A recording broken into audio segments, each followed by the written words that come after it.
Hello and welcome to Odyssey of Eternity. I'm DM Kenneth here, and today we have a very special video. Today we are going to be building characters.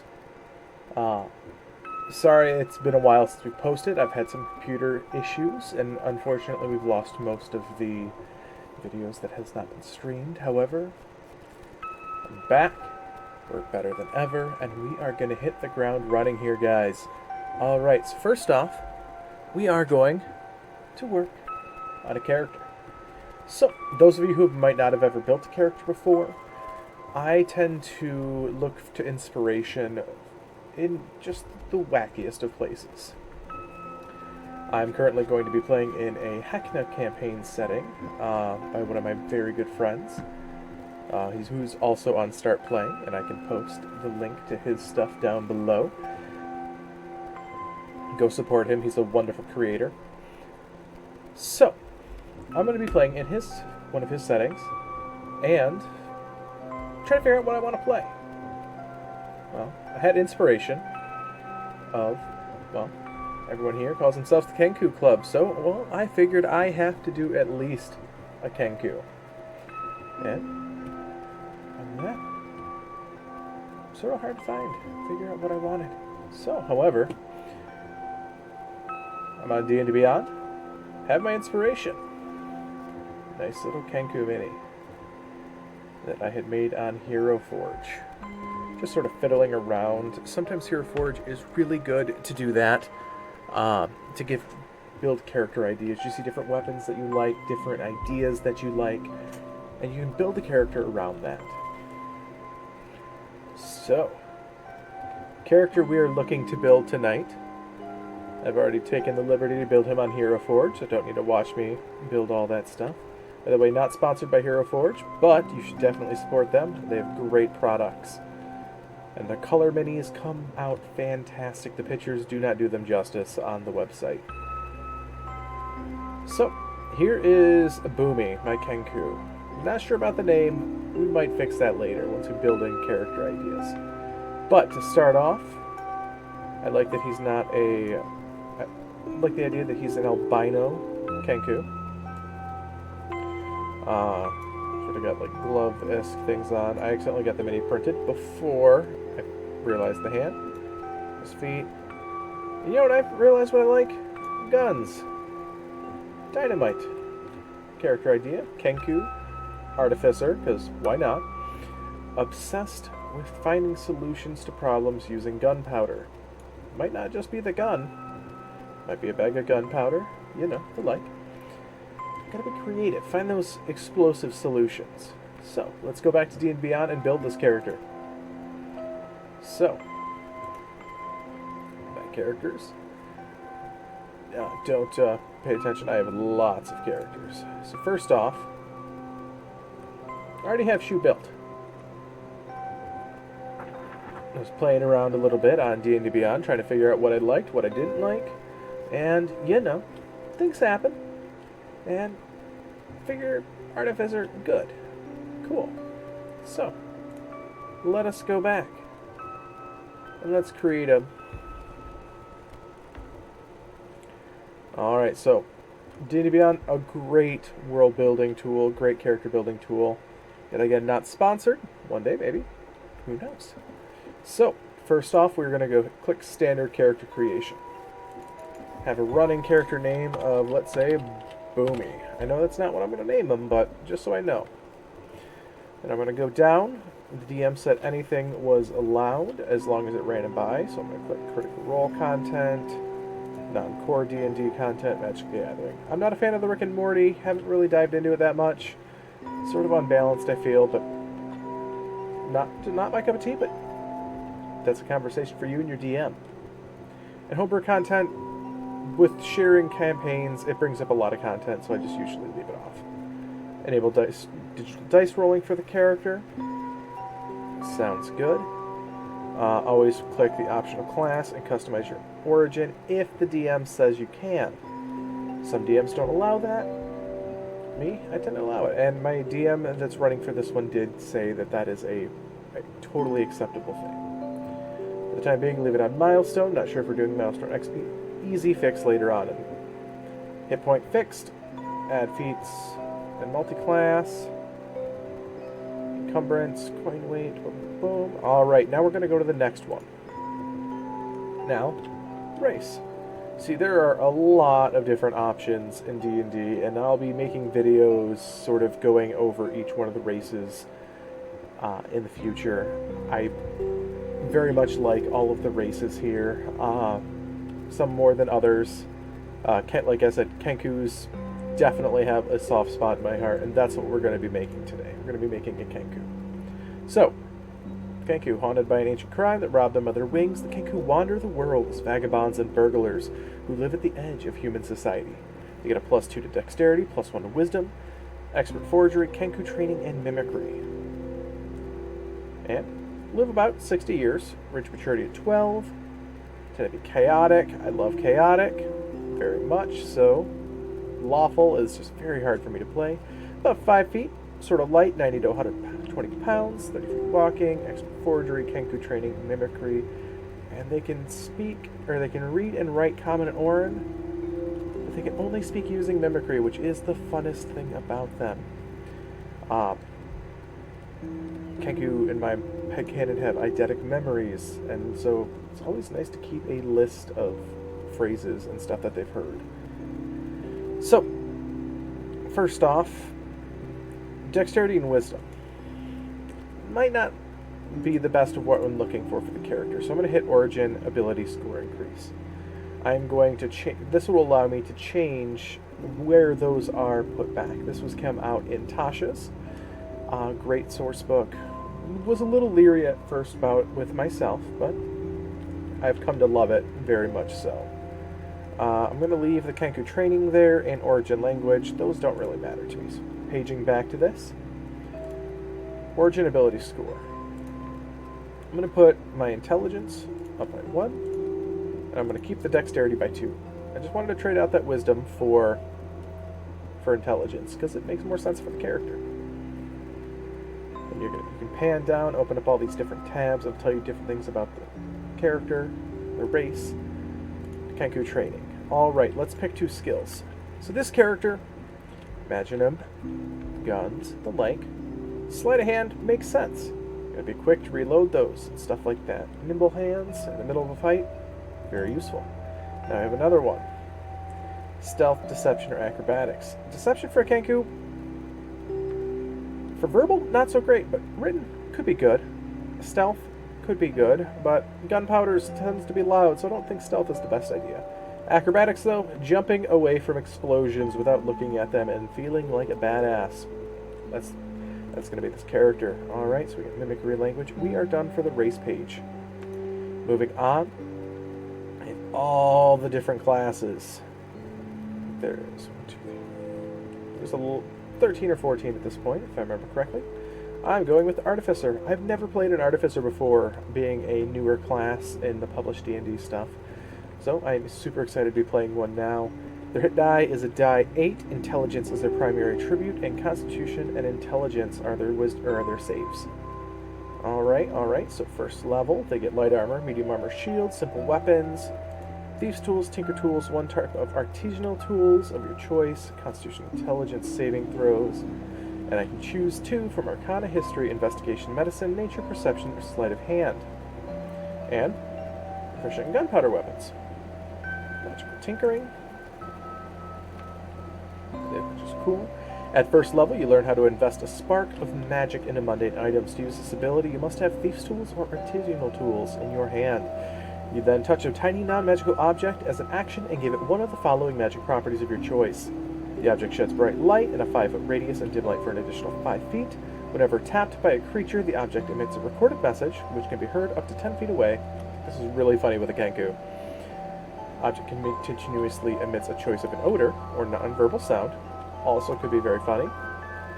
A static visual effect appears over the object's surfaces. Nice. Lasts indefinitely. As an action, I can touch the object to end the property early. Cool. I like it. I get spellcasting at level 1. I believe I'm a half-caster with Artificer, so I don't gain spell slots as fast as others, but that's okay. And I don't get anything else for that. at level 1. So I'm going to add class.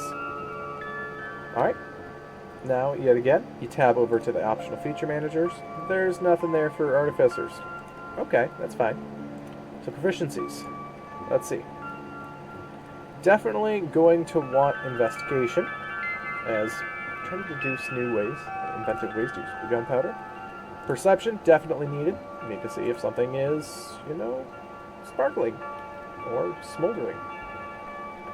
Then for our artisanal tools, artisan's tools, I think the best thing for us, all those like alchemists, supplies, brewer supplies, calligraphers, carpenters, cartographers, etc., etc., etc. I think for us, we are going to go with alchemist supplies, because making gunpowder is a lot of alchemy in this world. Magic tinkering, like I said, and spellcasting. So, we'll come back to the spellcasting in a minute, because the spells that we can prepare and choose are determined on our ability scores here, which we'll get to now. So, we can choose a generation method, the standard array, which is a set number of points that you can apply to different space, manual or rolled, or point by. I'm a big fan of manual rolled. So, we'll go with this, show you how D&D Beyond does it. Usually it's roll 4 die 6, drop the lowest. So we'll see what this first one is. Alright, let's roll. Ooh, a nice one, a 14. Very nice. 6, 5, 3, and it dropped the 1. Alright, next one. Holy moly, another one. 16, 6, 5, 5, and 4. And this is all recorded live. Another one. Wow, another 16. 6, 6, 4, and 2. I'm getting really lucky here. I will take this. Alright, here's where it hits me. I got a 7. 2, 1, 4, and a 1. Can't have all good rolls. That's okay. I like having a dump stat. 13. Very respectable still.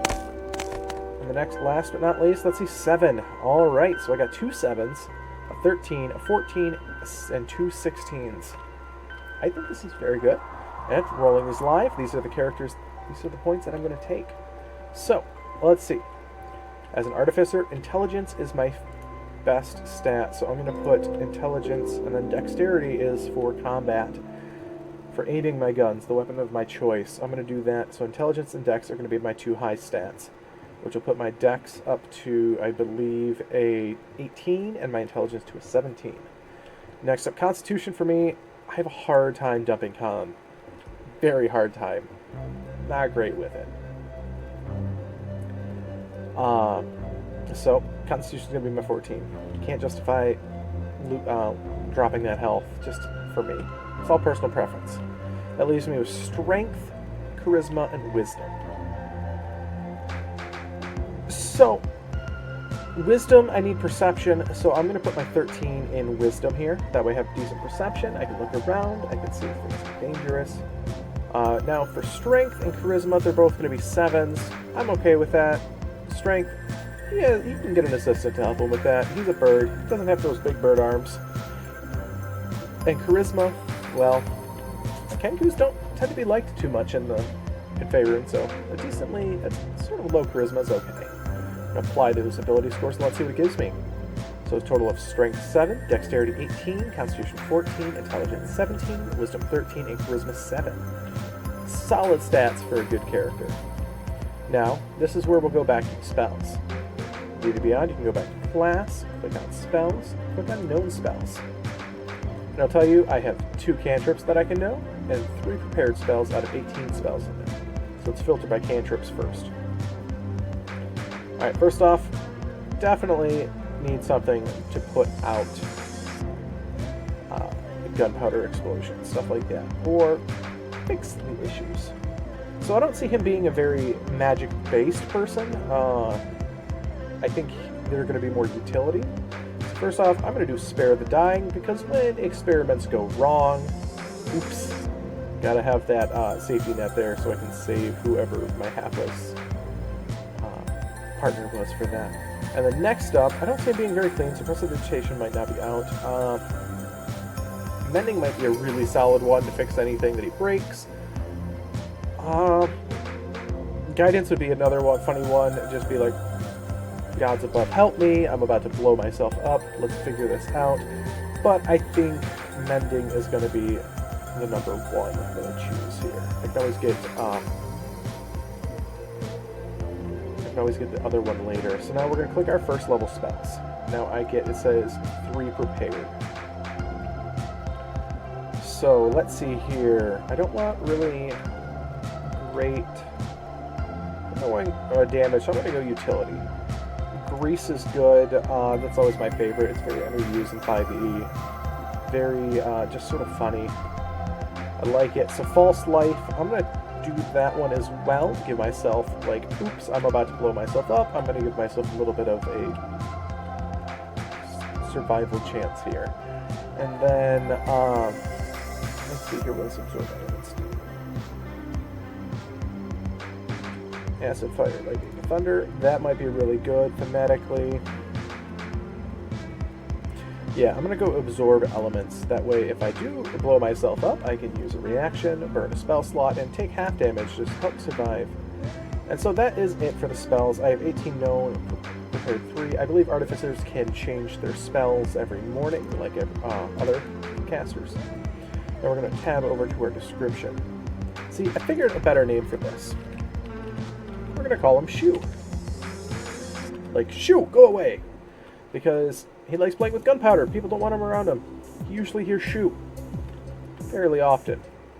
Background, alright, let's see here. I have the idea, I was looking through these. I think a fisherman would be really funny just because they get a trinket at the beginning. I've already talked to my DM about this, and he said starting thing is the favorite fishing lure, and it's a waterlogged stick of dynamite. Not functional, but hey, it's his favorite fishing lure. That gives us proficiency in history and survival, and a language. Not that great. I'm a, what do you call it? Kenku, can't talk, but I'm going to take Undercommon because, you know, sometimes you have to be a little shady to get the materials you need. My features harvest the water, gain ability checks on using fishing tackle, and I can sustain a moderate lifestyle as a fisher, which is nice. Alright, next up, character details, alignment. I'm going to pick chaotic neutral, sounds good to me. Faith, I don't see him being a very religious person. Let's say a modest lifestyle. Let's go characteristics. We said that he is white feathered. Eyes are going to be black, beady black eyes of a raven. Height, they're usually between 4 and 5 feet, so let's do 4'5".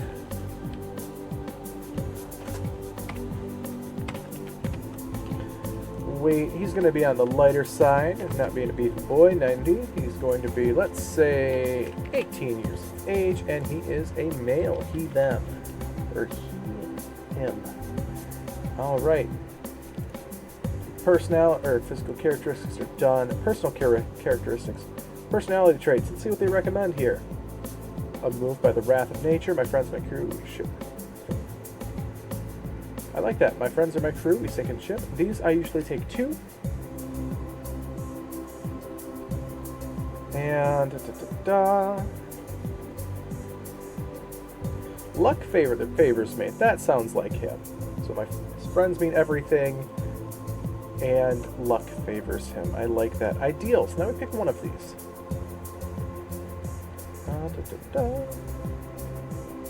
Daring. The richest bounty goes to those who rich everything. I like it.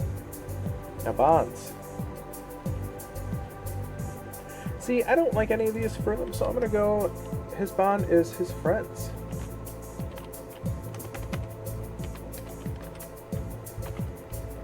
He would do anything for them.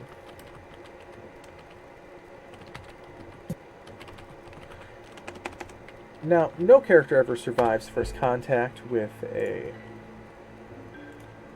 campaign, so all of these might change, you never know. And then character flaws. Let's see here. I love character flaws. Let's see here.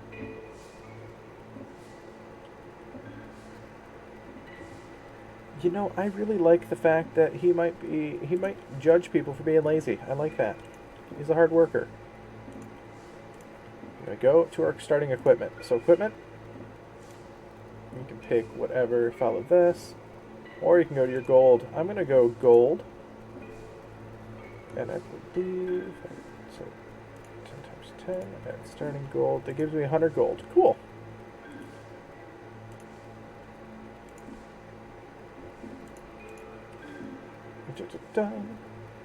And then you can go through, add your items, the like.